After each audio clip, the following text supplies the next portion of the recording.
तो हमास और हिजबुल्लाह के डबल खतरे को लेकर इजराइल में बहुत घबराहट है। इन दोनों ने अब ऐसे हमले करने शुरू कर दिए हैं जिसमें इजराइल बुरी तरह से फंसता हुआ नजर आ रहा है।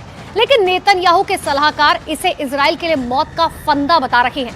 हालांकि इजराइल की बात करें तो इजराइल के पास अब दो विकल्प बचे हैं, या तो वो सीज फायर कर दे या फिर इस युद्ध को लंबे वक्त तक लड़ने के लिए तैयार रहे। लेकिन इजराइल सीज फायर करना नहीं चाहता। लेकिन सबसे बड़ा सवाल यह है कि लंबा युद्ध लड़ने के लिए उसके पास अब हथियारों की कमी भी होने लगी है और हमास अब इसी बात का फायदा भी उठाने लगा है।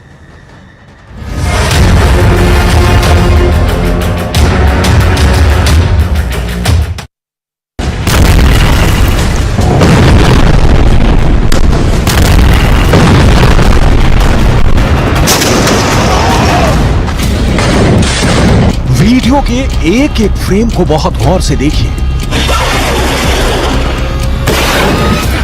हमास अपने से कई गुना शक्तिशाली इजरायल की सेना से कैसे लड़ रहा है, यह वीडियो इसका उदाहरण है। हमास के लड़ाके बेहद सस्ते रॉकेट, जिनकी कीमत कुछ $100 भी नहीं होगी, जमीन से दाग रही है।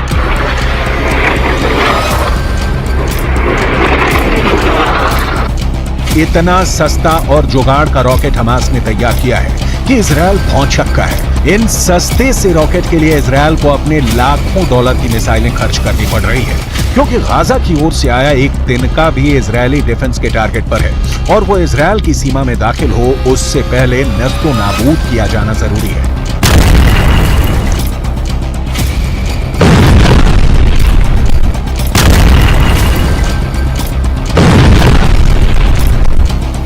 हथियार शास्त्र समझिए और युद्ध में इजरायल के नुकसान को समझिए। हमास का सस्ता रॉकेट, इजरायल की महंगी मिसाइल, कीमत $100 से $500, कीमत लाखों डॉलर। इजरायली खुफिया एजेंसी और इजरायली एयरफोर्स की सारी ताकत इन जैसे बेहद कमजोर और हल्के रॉकेट को रोकने में लग रही है। हमास के अल कुद्स ब्रिगेड ने ऐसा ब्रेन लगाया है कि इजरायल की परेशानी बढ़ गई है। यहां आपको हमास के अल कुद्स ब्रिगेड के बारे में जरूर जानना चाहिए, क्योंकि इजरायल के खिलाफ हमास की लड़ाई में अल कुद्स ब्रिगेड फ्रंट लाइन पर लड़ रहा है।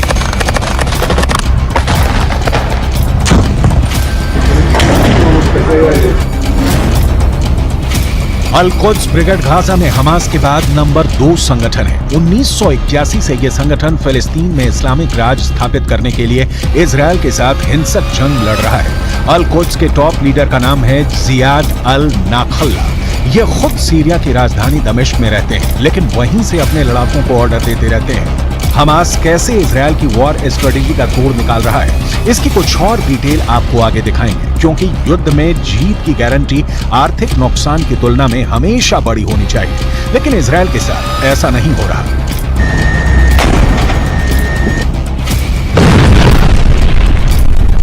युद्ध में इजरायल को इतने बड़े पैमाने पर अपने संसाधनों और हथियारों का इस्तेमाल करना पड़ रहा है कि अमेरिका से अब इनकी सप्लाई शुरू हो गई है। ठीक यही किस्सा यूक्रेन में भी हुआ था। दरअसल यूक्रेन में यूक्रेन की सस्ती मिसाइलों के खिलाफ रूस को अपने करोड़ों डॉलर की मिसाइलों का इस्तेमाल करना पड़ रहा था। हमास के सस्ते रॉकेट के खिलाफ इजराइल अपने महंगे मिसाइलों का इस्तेमाल कर रहा है, यानी गाजा को जलाने की कीमत इजराइल को भुगतनी पड़ रही है। इजरायल ने इससे बचने के लिए आसमान में अपने सबसे खतरनाक परिंदे में से एक को पिंजरे से बाहर निकाला है। इस परिंदे वाले हथियार की जरूरत इसलिए पड़ी क्योंकि इजरायल पर हमले के बाद हमास के लड़ाके सुरंगों में छिप जाते हैं, जिसकी वजह से इजरायल की सेना को उन्हें ठिकाने लगाने में परेशानी होती है। हमास ने गाजा में करीब 500 किलोमीटर लंबी सुरंगें बना रखी हैं। ये सुरंगें घनी आबादी वाले इलाकों से होकर गुजरती हैं और हमास के इन सुरंगों का था लगा पाना इजरायल की सेना के साथ वहां की खुफिया एजेंसी मोसाद के लिए भी चुनौती बन गया है। इजरायल की मीडिया के मुताबिक इसीलिए इजरायल ने अपने सबसे ताकतवर जासूसी ड्रोन एल्बिट हर्मेस 450 को गाजा में उतार दिया है, ताकि जमीन के नीचे बसी हमास की दुनिया का नक्शा निकाला जा सके और वहां छिपे हमास के एक एक लड़ाके को मौत के घाट उतारा जा सके। इजरायली मीडिया का दावा है कि यह जासूसी ड्रोन निगरानी के लिए बेहद कारगर है। इसे इतना ताकतवर माना जाता है कि यह पाताल में छिपे दुश्मन का भी पता लगा सकता है। इजरायल की मीडिया के मुताबिक ये ड्रोन एक बार में करीब 20 घंटे तक उड़ान भर सकता है। इसकी रेंज करीब 300 किलोमीटर तक बताई है। एल्बिट हर्मेस 450 ड्रोन करीब 170 किलोमीटर प्रति घंटे की रफ्तार से उड़ान भर सकता है। और सबसे खास है इसका रेडार सिस्टम, जो जमीन के नीचे होने वाली हलचल का भी पता लगा सकता है, वो भी 18,000 फीट की ऊंचाई पर उड़ान भरते हुए। इजरायल के पास दुनिया की सबसे लेटेस्ट तकनीक वाले ड्रोन मौजूद हैं। इजरायल के पास हमास के खिलाफ लड़ने के लिए अभी बहुत से हथियार भी हैं, जिनका इस्तेमाल इजरायल युद्ध जारी रहा तो जरूर कर सकता है। दूसरी ओर ड्रोन के स्तर पर हमास भी कमजोर नहीं है। कामिकाज़े ड्रोन टेक्नोलॉजी को ईरान के जरिए हमास के आतंकवादियों तक पहुंचाया गया है। इसके जरिए इजरायल की फौज के हर एक मूवमेंट को हमास के लड़ाके पहले ही जान लेते हैं। काले रंग का कामिकाज़ी ड्रोन आत्मघाती हमलावर है। इसी ड्रोन के जरिए अभी तक आईडीएफ के खिलाफ हमास ऑपरेशन को अंजाम देते आया है। ये यूक्रेन में इस्तेमाल किए जा रहे ईरान के शाहिद ड्रोन का सस्ता वर्जन है। हमास की सुरंगों में अभी काफी हथियार बचे हुए हैं, जिससे जमींदोज किए बिना हमास का संपूर्ण विनाश संभव नहीं है। लेकिन इजरायल के साथ परेशानी यह है कि हमास ही अकेला दुश्मन नहीं है।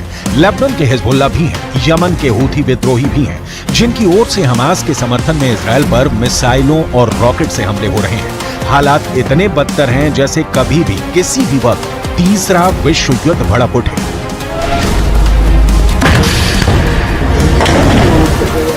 यमन के हूथी विद्रोहियों ने फिर इजरायल को निशाना बनाने की कोशिश की है।